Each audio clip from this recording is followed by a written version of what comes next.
voilà, dimanche politique se poursuit juste après le duel. Voici à présent l'hebdo des éditorialistes.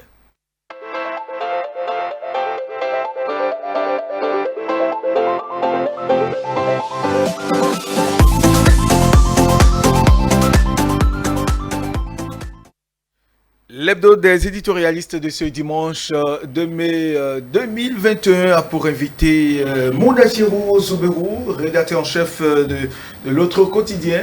Merci de répondre à notre invitation. D'abord, bonjour à vous, Mounachiro.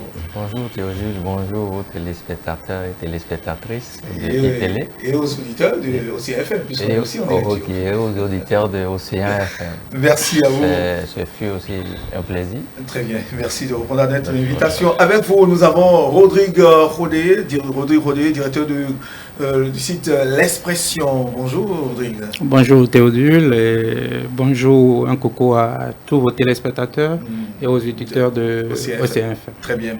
Et un troisième qui va nous rejoindre d'ici là, Hervé Darus Ontondi de BL, directeur de HM Media TV. Il va nous rejoindre d'ici là. Alors, comme à l'accoutumée, l'actualité qui vous a marqué dans la semaine, nous commençons bel et bien par Rodrigue Rodé de L'Expression. C'est un honneur. Merci. Quelle est l'actualité qui vous a marqué, vous, pour des derniers jours? Je crois que la semaine qui vient de s'achever, l'actualité qui a marqué, je crois, l'ensemble des Béninois, c'est la sortie médiatique du chef de l'État, son interview avec les confrères de France 24 et de RFI. Voilà. Je crois que cette sortie était très attendue, quand bien même on aurait souhaité que ce soit sur des médias locaux, mais... Un bon journaliste, voilà. Mais bon, c'est le président de la République qui fait son choix. C'est une jalousie. Pardon? C'est une jalousie. Non, c'est pas forcément une jalousie, mais on aurait bien qu'on commence par, que nos autorités commencent vraiment par faire cet exercice-là, de plus en plus avec les médias locaux. Bon, bref, ce n'est qu'une parenthèse. Je disais que cette sortie était très attendue, mais ce que je retiens, ou plutôt, le chef de l'État a abordé plusieurs pans de l'actualité nationale. Et ce qui m'a marqué, c'est cette fermeté du chef de l'État sur la question des violences électorales. Ce qui peut se passer avec ce que d'autres ou certains appellent la vague d'arrestation. Le chef de l'État a marqué sa fermeté en ce qui concerne l'impunité. Il est allé jusqu'à dire que pour cette fois-ci, contrairement à ce qui s'est passé en 2019, où on est sorti de la crise, où on a apporté un apaisement par le biais d'une loi d'amnistie. Cette fois-ci, il a été très clair, catégorique. Il dit qu'il n'est pas question cette fois-ci d'aller dans ce sens, surtout que, d'après les informations, il y a certains qui ont été déjà pris en 2019 pour les mêmes faits, qui se retrouvent aujourd'hui encore dans les liens de la justice pour les mêmes faits. Donc, cette fermeté... je ne dirais pas que ça me pose un problème, mais ça préoccupe et inquiète. Inquiète qui, en fait? Inquiète, disons, ses compatriotes qui voudraient bien un geste d'apaisement pour que le calme, la sérénité reviennent dans le pays. Parce que vous savez que c'est pas la peine de se voiler la face. La tension est encore vive dans certaines parties du pays. Et il faut des gestes d'apaisement. Et ces gestes d'apaisement, ce n'est pas forcément que c'est pas seulement le chef de l'État, le président de la République, qui doit être l'unique acteur. C'est l'ensemble des Béninois. C'est vrai que le chef de l'État... L'ensemble des Béninois ou bien l'ensemble des acteurs politiques? Ce n'est plus une question seulement des acteurs politiques. J'ai comme l'impression que de plus en plus, nous avons tendance à mettre de côté dans les crises certains leaders, des autorités, je dirais, religieuses, des autorités, des têtes couronnées, ce qu'on appelle la société civile, même si la société civile d'aujourd'hui est beaucoup plus politisée. Donc, en fait, ce que je voudrais dire, c'est qu'aujourd'hui, on n'a plus vraiment de repères.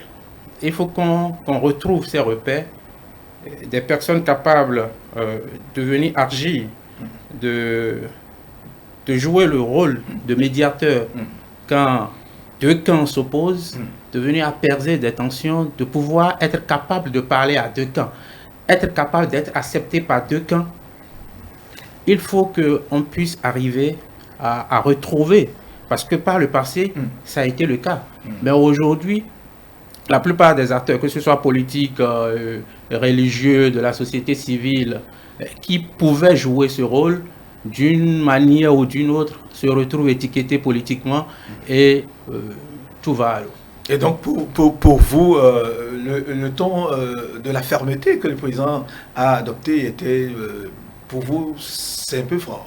Non, je ne dis pas que c'est un peu fort. Le président de la République, en tant que président de la République, chef de l'État, d'accord, chef suprême des armées, ne pouvait garant de la sécurité, ne pouvait avoir que ce ton-là, le ton de la fermeté.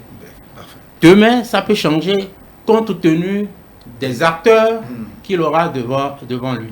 Mais aujourd'hui, le ton, c'est le ton qu'il faut, c'est le ton de la fermeté. N'oubliez pas, il y a certains qui ne veulent pas croire, mais c'est une réalité. N'oubliez pas que nos forces de défense et de sécurité ont essuyé des tirs de balles. Oui. Ne l'oubliez pas. On a vu, ils sont encore là. Ils sont encore là. Et c'est le corps diplomatique, le gouvernement, les parlementaires et un certain nombre d'acteurs politiques et même de la société civile ont fait le déplacement pour aller voir, pour aller écouter ces soldats. Et donc, vous convenez avec moi que dans ce cas de figure, le président de la République ne pouvait avoir que ce ton de fermeté. Fait autrement serait faire preuve de faiblesse. Très bien. Alors que depuis quelques temps, vous êtes d'accord avec moi que la restauration de l'autorité de l'État est une des priorités du gouvernement et de son chef. Très bien. Oui, Modachiro Soubero, rédacteur en chef de l'autre quotidien, votre avis sur la question que Rodrigo Crodé a abordée tout à l'heure, la fermeté, le chef de l'État qui dit qu'il ne s'engage pas dans une quelconque amnistie les instigateurs. Les instigateurs, voilà. Oui. Enfin, des auteurs. Les auteurs et autres et complices. Oui, je fais mien le même sujet, parce que c'est quand même venir sur un plateau dimanche et ne pas opiner sur une sortie du chef de l'État, ce serait peut-être un crime en tant que journaliste. Donc, par rapport à l'aspect évoqué par mon collègue, moi j'analyse un peu l'intervention du chef de l'État. Bon, je commence déjà par faire la même remarque que lui, mais lui a annoncé que le président Talon est un peu comme un coutumier des faits en matière du choix des médias étrangers. Oui, oui, vous toutes les par fois, là. depuis 1996. Mais est-ce que ce n'est pas une option Depuis du moins 2016, oui. je l'ai observé, toutes les fois qu'il veut parler, il veut sérieusement parler, il donne toujours priorité aux médias étrangers. Qu'est-ce que cela revêt pour lui? Je ne saurais rentrer dans le secret des choses et le dire, mais un peu comme il dit Rodrigue, c'est quand même une doléance que la presse béninoise, c'est un peu nous mettre de côté, que chaque fois d'aller recourir à nos confrères de là-bas. Peut-être que, vu le message qu'il a passé, peut-être que la cible qu'il vise se retrouve un peu dans la sphère d'exercice de ces médias. bon, il lui reviendra peut-être. Vous savez qu'on a parlé de quand même... il est le seul à pouvoir savoir exactement pourquoi il fait cette option. Pour ma part, moi, je pense que ce qu'il a dit, peut-être, ça concerne le Bénin à l'international, parce que les États-Unis sont intervenus, etc., etc. C'est quand même, il faut une voie internationale, il faut passer par... Vous êtes en train de venir, c'est un peu ce que... Je ne dis pas que j'ai la raison, que je tente de justifier cette option qu'il a toujours faite, mais qu'il souffre quand même que nous-mêmes là, nous souffrons, parce que c'est un peu nous multiplier, comme on le dit, par zéro, que chaque fois de recourir. Donc qu'il veille bien, parce que comme le disait quelqu'un, dit, cet entretien, il aurait pu accorder ça à iTélé, vous n'étiez pas là, et que vraiment, ça aurait, que les autres viennent chercher à iTélé la substance, c'est-à-dire, oui, la primeur de ce que le chef d'État... Toi, c'est une audience qui est... Oui, j'espère que non, le chef de l'État pourra, à l'avenir, intégrer un peu nos doléances. Donc, par rapport à son message, moi, j'ai dit, je trouve peut-être 3 pans. Un, c'est vrai, il fallait qu'il parle, parce que, vu tout ce qui s'est passé, on ne saurait trop l'attendre. Donc, il a voulu partager, d'une part, la gravité des actes survenus pendant la période électorale. La gravité, disais-je, il a voulu partager ça avec ses compatriotes. D'accord? Et d'un autre pan, je note qu'au-delà de l'exposé qu'il a eu à faire, de la gravité des faits, des actes, il est allé un peu plus loin pour dire qu'il faudrait que les auteurs en répondent devant la justice. Et un peu plus loin, il dit, vu la récurrence de ces actes, parce que ça fait pratiquement 3 élections consécutives, ça fait 3 cas de violence, et il trouve que ça en était trop. Et qu'il faille que tous ceux qui jouent, que ce soit dans l'ombre ou à visage découvert, aillent devant la justice, qui de droit pour répondre de leurs actes. Bien entendu, il en sortira peut-être des sanctions, et il va un peu plus loin pour déjà dire que de ne pas penser que tous ces faits-là seront restés impunis. C'est-à-dire les sanctions afférentes à chaque degré d'implication de chaque acteur subira, comme on dit, les rigueurs de la loi. Et que lui, il n'entend pas fermer les yeux. Trop étant trop. C'est ça. Donc, une position justifiée selon vous? Comment qualifiez-vous? Très bien justifiée de sa position. De sa position. Mais toujours de sa position. Parce que, honnêtement, il a soulevé, c'est un président, non seulement le ton, mais moi je l'ai trouvé trop coléreux. Il a tenté à maintes reprises de le cacher, de le voiler, mais si vous savez lire, c'est le président, il a levé le ton, il a haussé le ton. Et quand c'est comme ça, il faut qu'on s'en inquiète. Parce que... S'en inquiéter pourquoi? Oui. Parce que empêcher l'autorité de lever le ton, de dire... oui, quand le chef... de dire non, ça ne va pas. Quand le chef est dans cet état, ce n'est pas bon. Ce n'est pas toujours bon. Parce que, à qui aura-t-on recours en cas de grabuge? C'est encore lui. Étant entendu qu'il est pratiquement le premier des Béninois. Donc, c'est un peu comme un père de famille. C'est un père de famille qui, en face de sa progéniture, se fâche, montre qu'il est fâché, mais qui viendra donner la copote après ou bien donner, donner la carotte? Oui, et donner le petit déjeuner aux enfants. C'est encore lui. Et donc, c'est par rapport à cet aspect que moi, je demande déjà. C'est vrai, parce que la récurrence des actes, là aussi, il faut qu'on puisse situer les responsabilités. Ça, là, franchement, parce qu'on ne peut quand même pas être dans un pays et ne pas pouvoir circuler librement, aller du nord au sud, de l'est à l'ouest, partout où on a besoin d'y aller et de façon la plus rassurée. Que des cas de violence comme ça, surtout à chaque élection. élection, à chaque période électorale, moi je dis, il y a un problème. Il y a un problème qu'on devra régler. Il faut creuser l'abcès.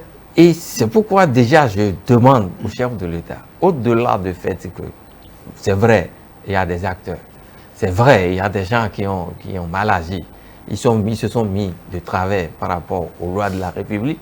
C'est vrai, il faut les frapper, dur, fort, mais c'est aussi vrai que ce que nous vivons de plus en plus ne rassure pas au plan politique. Ces crises électorales, ça fait une succession maintenant. Il y a 2023 qui s'annonce. Encore une élection. Va-t-on encore perdre des vies humaines? Rentrerons encore dans le cycle de la violence? Moi, je pense qu'avec les 3 cas que nous venons de vivre, il y a déjà lieu de commencer par prévenir, de commencer par voir par quel procédé ou par quel processus prendre pour au moins arrêter un peu ces cas de violence. Parce que ça ne nous caractérise pas. Ça, ce n'est pas le Bénin, ça. Okay. Depuis 1990, tous ceux qui nous ont à l'œil, tous ceux qui nous suivent, ont commencé par douter de nous. Les instants des élections au Bénin, c'est du plaisir que les gens éprouvent à venir vivre ça avec nous.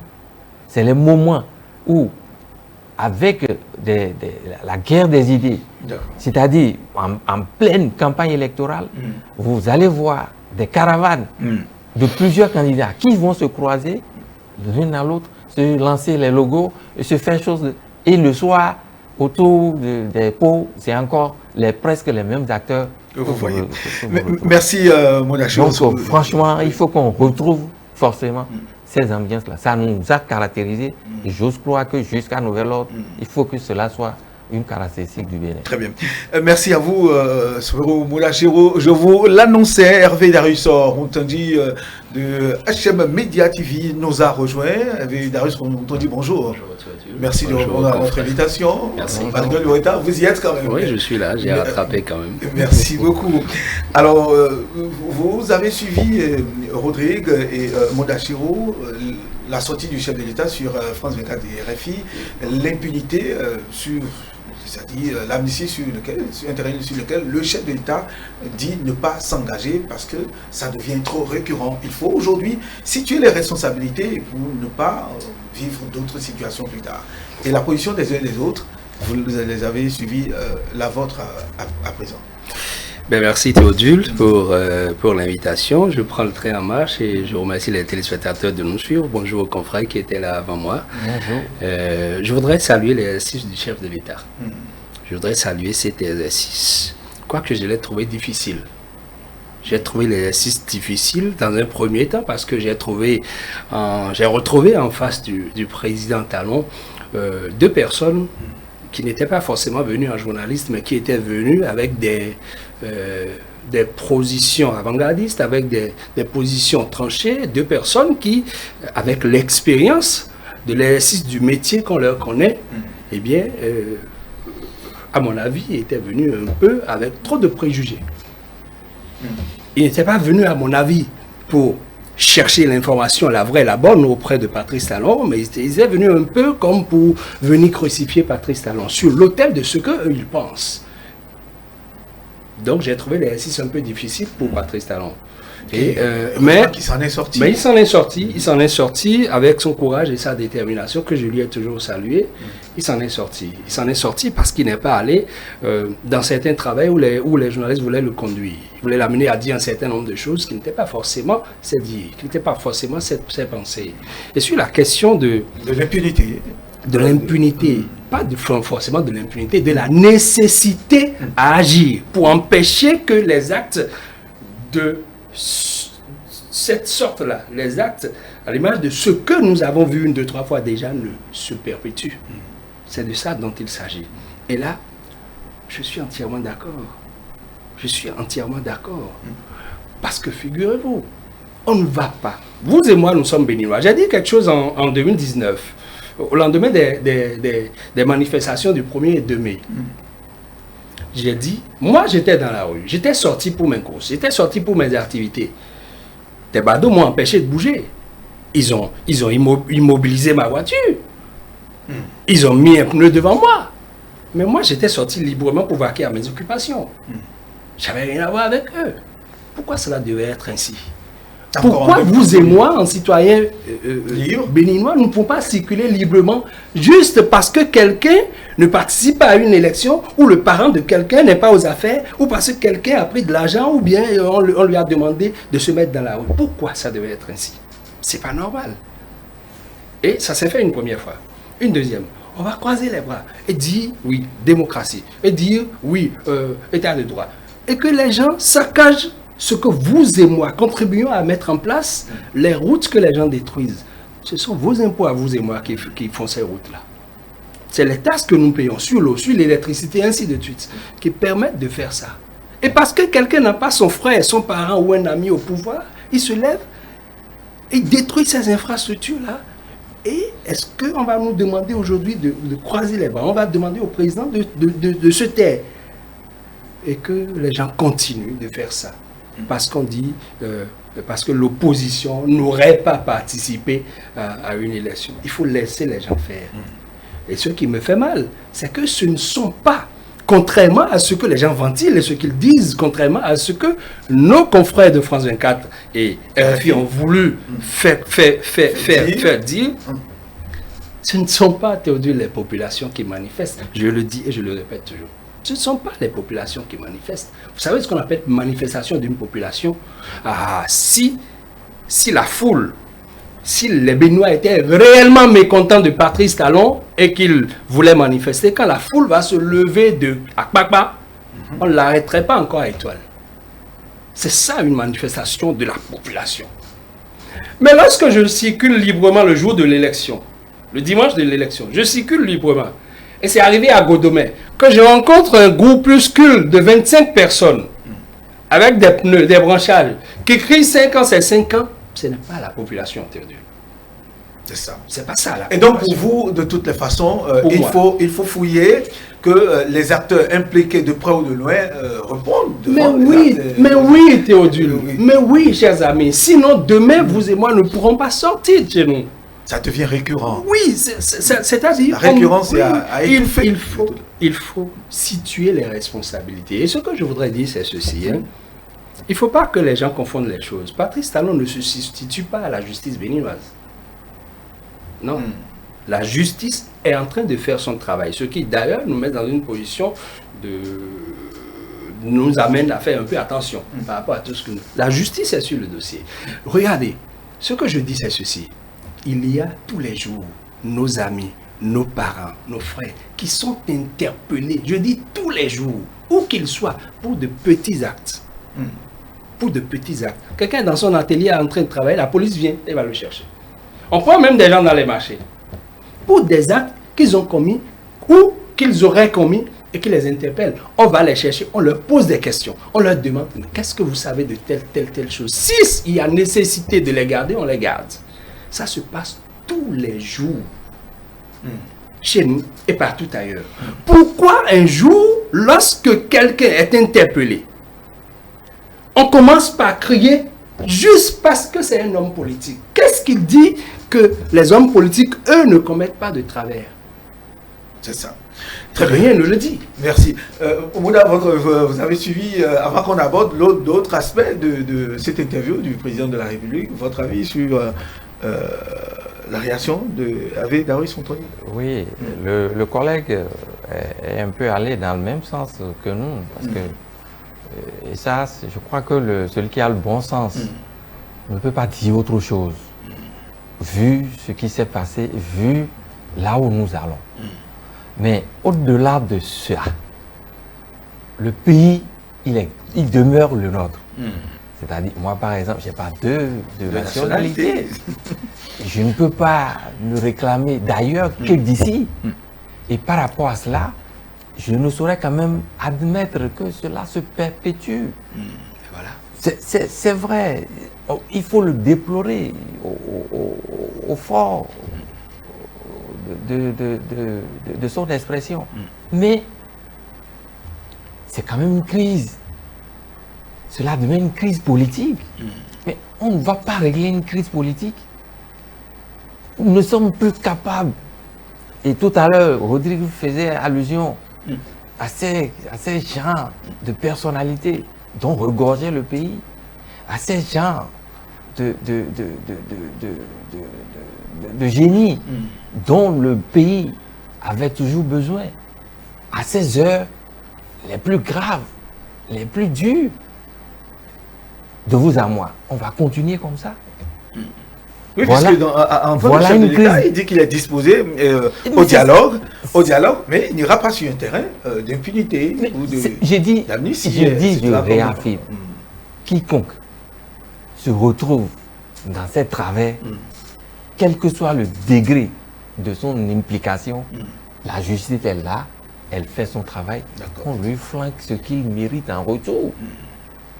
D'accord. Mais cela n'occulte pas le fait qu'il y a crise quand même.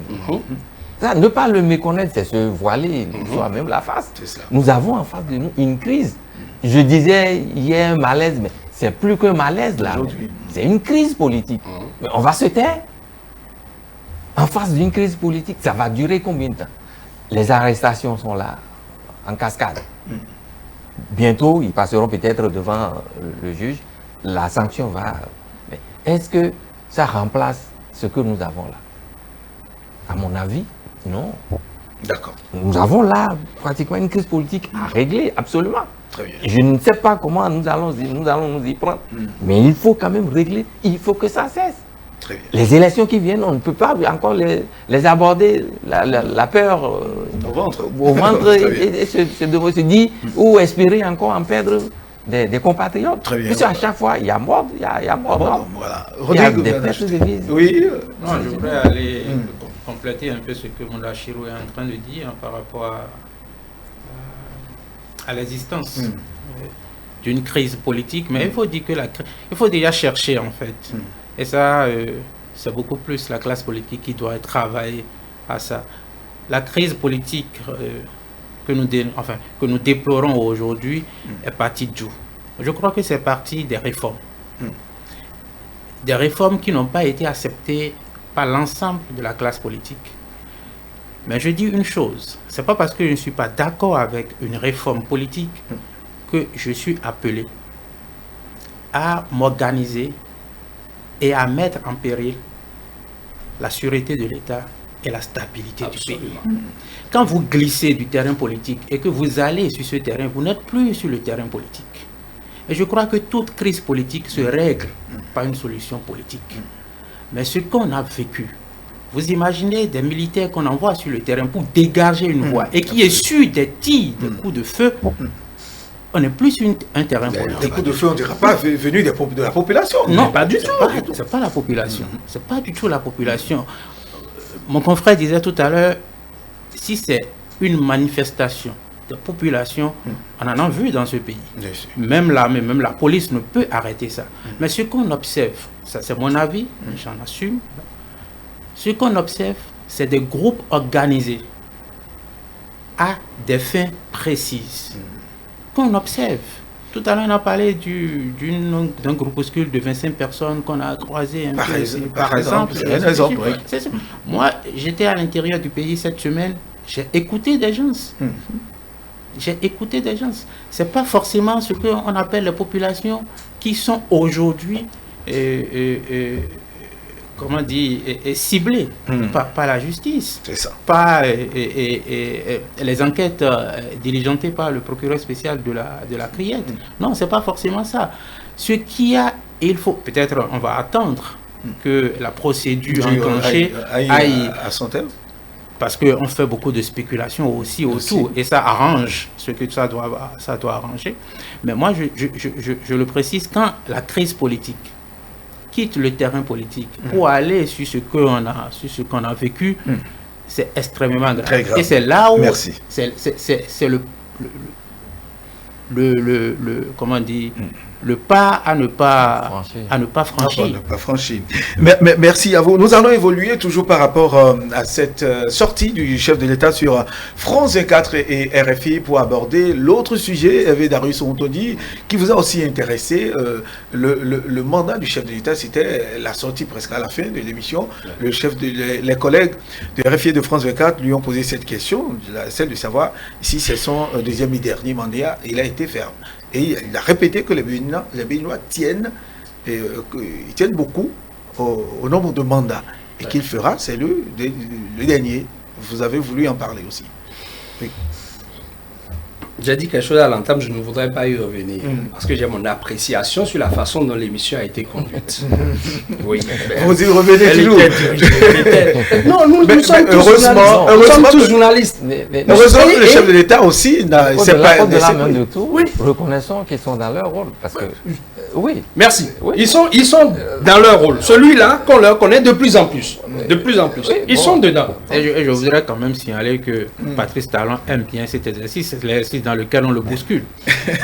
Ça lui permet de montrer combien il est intelligent, le monsieur. Et ça, il maîtrise la situation parce qu'il est allé faire jusqu'à le problème de mandat. Pourquoi reste-t-il derrière le problème de mandat, forcément? J'ai été content d'entendre le chef de l'État dire que si la réforme a été faite pour que nous en soyons à la limitation, mais la stricte des 2 mandats, de façon irréversible pour un président, c'est grâce aux réformes qu'il a induites. Il s'est même donné la paternité. Oui.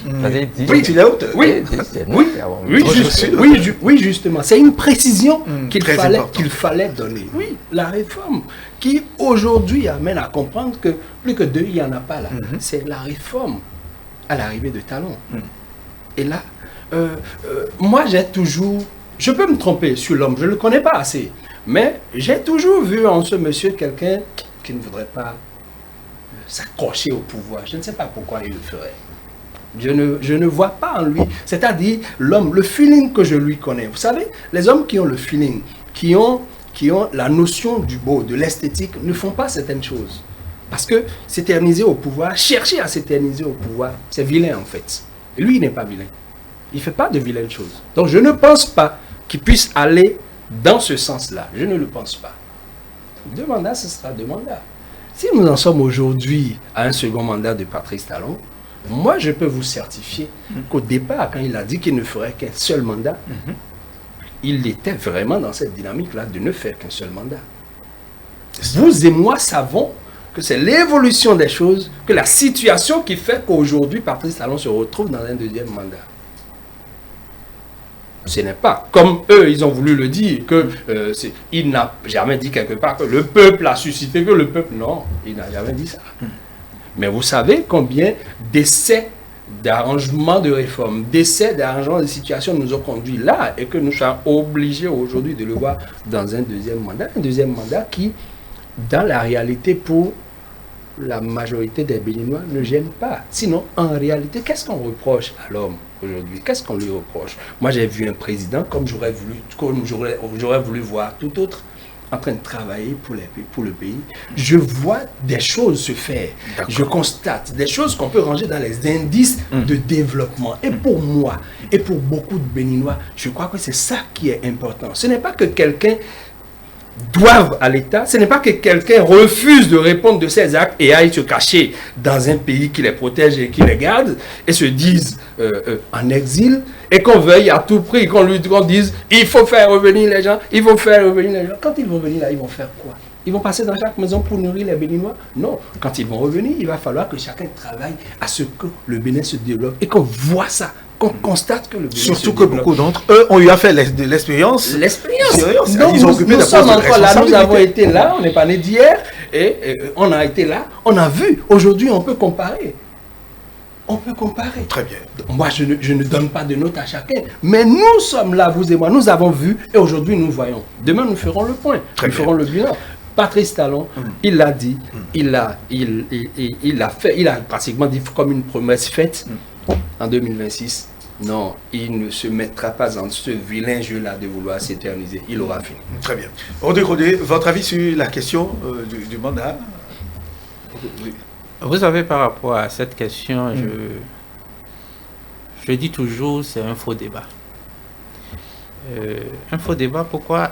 Voici quelqu'un, d'accord, président de la République, qui vient d'avoir son second mandat et qui dit, en 2026, c'est-à-dire à la fin de mon second mandat, je ne vais pas me représenter. Il n'y a rien d'extraordinaire en ça, parce que la Constitution sur laquelle il a été élu dit qu'il n'aura pas un troisième mandat. Donc lui poser même la question, c'est moi, à mon avis, c'est lui, c'est l'offensé. Non, je l'ai dit, c'est l'offensé. C'est pas parce que... offenser la personne de Patrice Talon ou offenser la République? Offenser les deux. Et offenser même les Béninois. D'accord. Parce que le Bénin, c'est pas les autres pays. Moi, quand le président de la République, en qui j'ai foi en sa parole, pas en la parole de Patrice Talon, mais j'ai foi en la parole du président de la République, élu pour son deuxième mandat, et qui dit, je ne ferai rien en 2026 pour bousculer l'ordre établi. Et vous voulez que je ne le croie pas? Je le crois. Quitte à ce qu'il me démontre le contraire demain, là je pourrais, mais je n'ai aucune raison de ne pas croire à la parole du président de la République. Monachiro. Et moi, je dirais que les confrères aient pris la peine de poser cette insidieuse question. Moi, je la justifie. Parce que ça participe à l'environnement politique, je dirais peut-être sous-régional ou africain, qui est de mise actuellement. Parce que ne leur jetons pas la pierre. Oui, par rapport à ça. Oui. Et tout propos de politique, faisons beaucoup attention. Je connais un peu, puisque le collègue, le confrère aussi vient de le dire, quand vous observez, quand vous connaissiez un peu le président Talon dans son passé, et que vous le voyez dans l'exercice qui est le sien aujourd'hui, j'avoue que s'il avait été compris de tout ce qu'il mettait dans, je ne ferais qu'un seul et unique mandat là. On ne serait même pas en train de régler. Parce qu'il voulait quoi en fait? Il sait pertinemment que 5 ans, 5 ans, c'est trop osé pour dire à quelqu'un, je viens, je défriche, je sème, je vois un peu sortir, j'arrose, et je vois sortir, et du coup, je peux récolter. C'est trop osé. Surtout pour un pays comme le nôtre. Donc, lui-même, quand il disait, il savait ce qu'il disait. Mais il voulait peut-être une autre posture. Et à maintes reprises, j'avoue que les Béninois, que nous sommes en général, on n'a pas permis ça à l'homme. Du coup, il s'est accommodé à notre volonté, à la volonté du peuple. Parce que pour lui, il n'y a que ça qui compte. Si c'est moi qui ne suis pas compris, avec le chemin, on verra.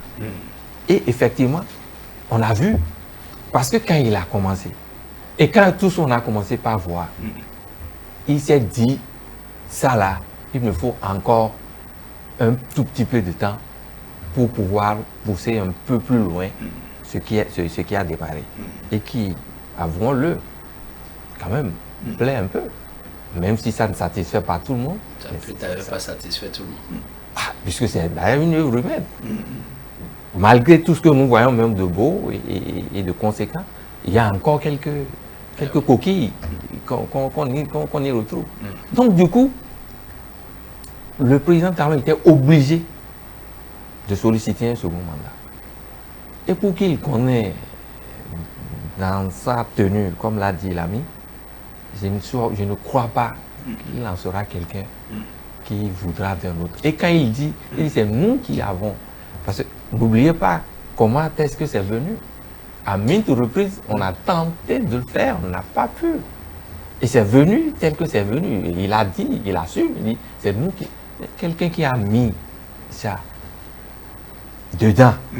comme on le dit, ça fait partie des sceaux de notre Constitution. Très bien. Ça fait partie des sceaux de notre Constitution. Il va assumer le parjure là. Parce que vouloir faire autre chose, c'est aller dans ce sens. Je ne crois pas qu'il soit de la catégorie de cela. Mais, excusez, les propos du politique demeurent les propos du politique. Parce que je nous renvoie, il n'y a pas encore longtemps, quelque part, suivez un peu mon regard, non loin de chez nous, quelqu'un a dit que c'est mon dernier, mon deuxième et dernier mandat. Mais les événements se sont enchaînés et subitement, celui qui a pu dire devant l'honneur et tout, on l'a vu pratiquement se raviser tout de suite. C'est ça que craignent un peu les hommes. Et quand on est dans la posture qui est celle de Patrice Talon, et comme l'a dit le professeur Albert Thévois, ici, c'est le Bénin. Et lui-même, pour finir, a prié le Seigneur, avec nos deux confrères, qu'il veuille bien nous prêter vie. Eux et lui, ils verront. Donc, je ne crois pas, que le président Talon peut se dédire jusqu'à ce point. Et tous ceux qui pensent, je crois que c'est encore une occasion. Mais, attention, parce qu'au Bénin, là, on n'est même plus des Saint-Thomas. Je me demande ce que nous sommes. Il a dit, et vous allez voir, jusque-là, les commentaires vont sur. Oh, il a simplement dit ça. Et qui ne... Tout ça, laissons ça un peu peut-être dans l'autre loge. Très, très bien. Merci. Nous allons évoluer par rapport au sujet du jour. Il y a aussi l'autre nouveauté qui est intervenue mercredi dernier, la nomination de la présidente de la Cour des comptes. Une nouveauté enfin. En fait, c'est comme un ouf de soulagement que les Béninois ont poussé. On dit, c'est le sujet d'ailleurs, c'est le sujet de Monachiro Souberou. Oui. Vous avez voulu qu'on en parle. Oui, bon, c'est quand même, c'est une première. Bon, en fait, je commence, c'est ça? Oui, allez-y. Non, en fait, quand on observe bien le fonctionnement à l'international, c'est-à-dire dans la sous-région, cette histoire de Cour de compte remonte un peu aux nouvelles réformes entreprises dans le cadre de l'UEMOA. C'est-à-dire la mise en conformité d'un certain nombre de réglementations à l'international, c'est ça qui a institué au niveau de pratiquement tous les 8 pays de l'UEMOA. Si ce n'est que pratiquement le Bénin, et on a encore un autre pays, je ne sais pas si c'est la Gambie ou... On est le seul pays. Au niveau de l'UEMOA, on était le seul pays.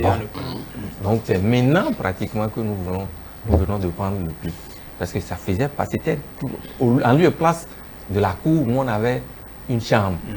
Je crois que c'est bien ça, une chambre des comptes, qui n'avait pas pratiquement la capacité d'une cour. Parce qu'une cour, c'est tout à fait autre chose. C'est une institution autonome, c'est une institution juridictionnelle qui a plus d'emprise. Et je crois qu'avec tout ce qui est en train d'être mis dans l'eau, parce qu'avec la nomination du président de la cour, en la personne de Dame Ismat Biochane, je crois que désormais, le Bénin est en train de prendre le pli par rapport à la gestion comptable de l'État. Parce que, en fait, la Cour des comptes, c'est une juridiction particulière.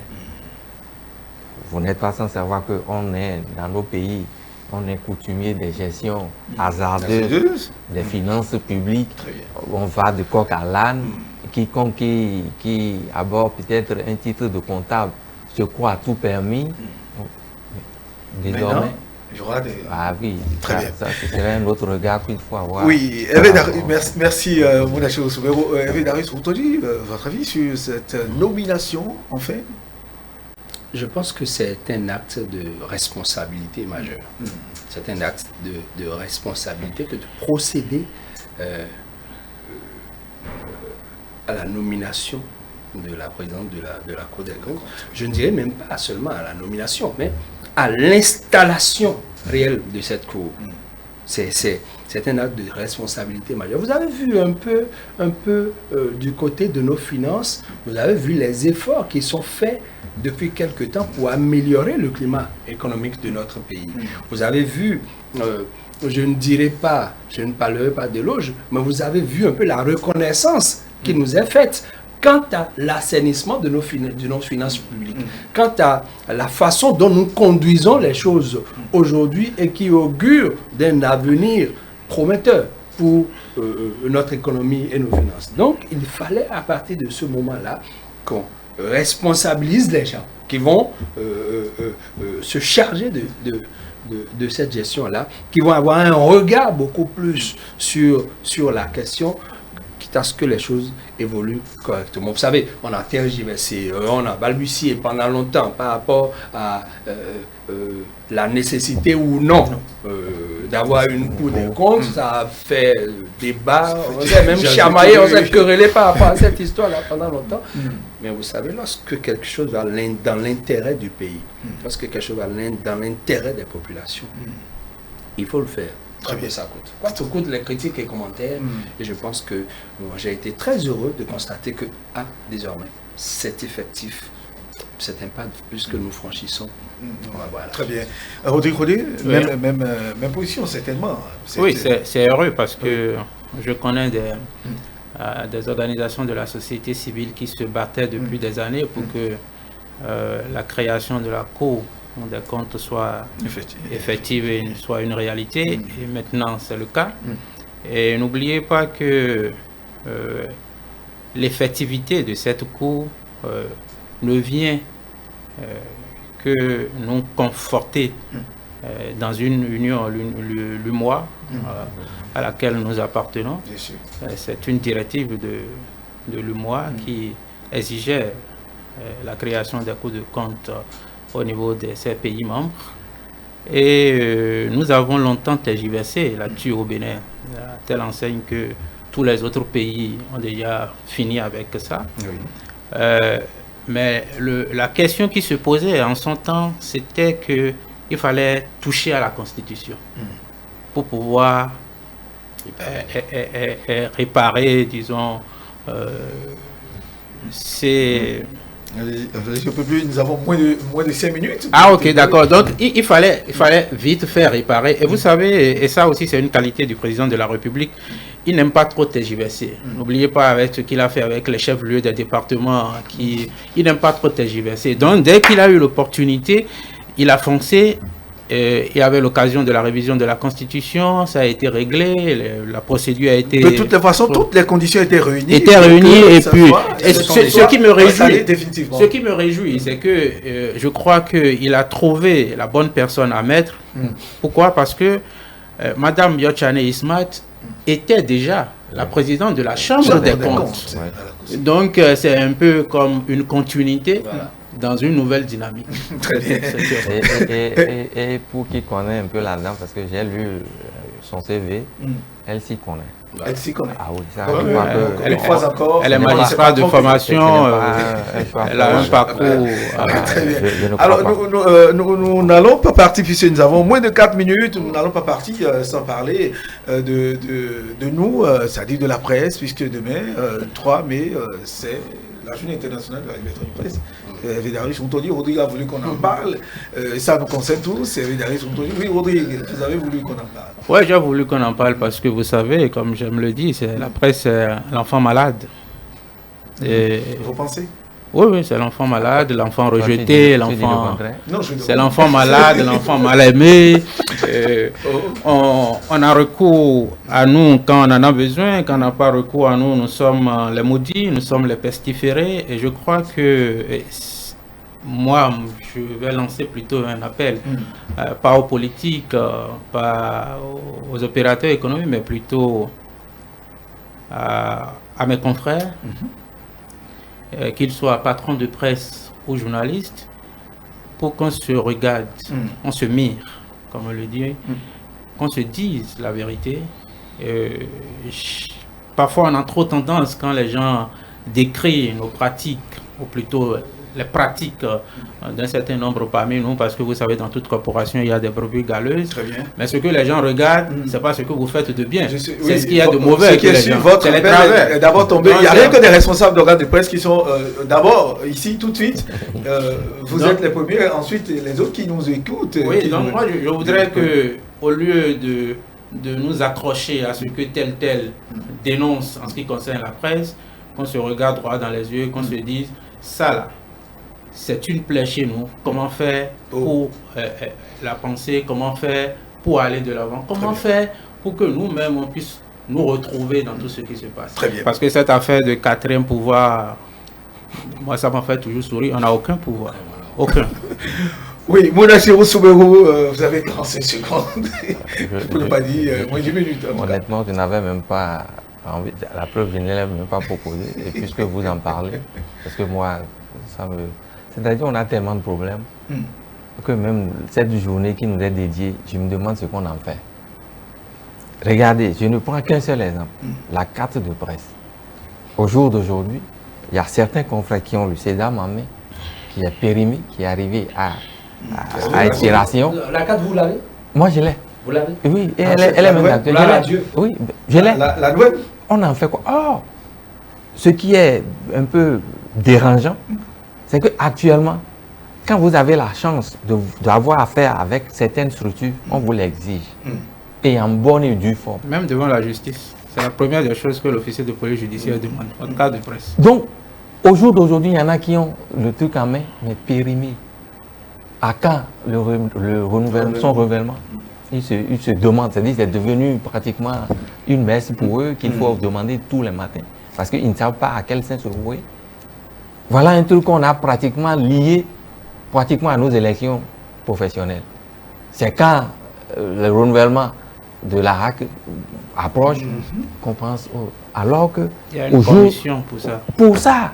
Et au jour d'aujourd'hui, ça pénalise certains parce que selon que vous l'avez à jour, vous êtes traité autrement que celui qui ne l'a pas ou celui qui l'a périmé. C'est quoi tout ça? Et l'autre a dit, regardons-nous dans le miroir là. Est-ce qu'on est vraiment un même pouvoir? Merci, Mouna Chirou. Pouvoir. Hervé Daris, on te dit. Je regrette de n'avoir pas beaucoup de temps pour parler de nous. Oui, vous en avez quelques... Je regrette et j'espère que je vais rattraper une autre occasion, je ne sais pas, aujourd'hui, demain ou dans la semaine, pour parler de nous. La presse au Bénin, elle est morte. C'est moi qui le dis. C'est moi, Hervé Daris Ntonji. La presse au Bénin, elle est morte. Super, oui, nous sommes... Parce que le service des programmes... je vais y aller très rapidement, parce que là, je vais y aller rapidement. Et puis, le temps qui nous est parti. C'est mort. Très bien. S'il y a un secteur au Bénin qui est malade, qui n'existe pas, qui est charcuté, qui a tout, c'est le nôtre. Et c'est nous qui parlons des autres, c'est nous qui faisons les autres. C'est-à-dire, c'est tellement grand comme débat. Vous avez dit qu'il y a une journée demain, il n'y a rien demain. Merci à vous, Hervé Daris Ntonji. Que l'entame du nouveau mandat du président Talon, qu'il veuille bien regarder jusqu'au côté. Très bien. Voilà, c'était l'hebdo des éditorialistes avec Rodrigue Rodé, le directeur de publication. Oui, très rapidement. Je voudrais en appeler. Nous allons partir. Je voudrais en appeler. Il est à la suite du programme qui est là. À l'ouverture des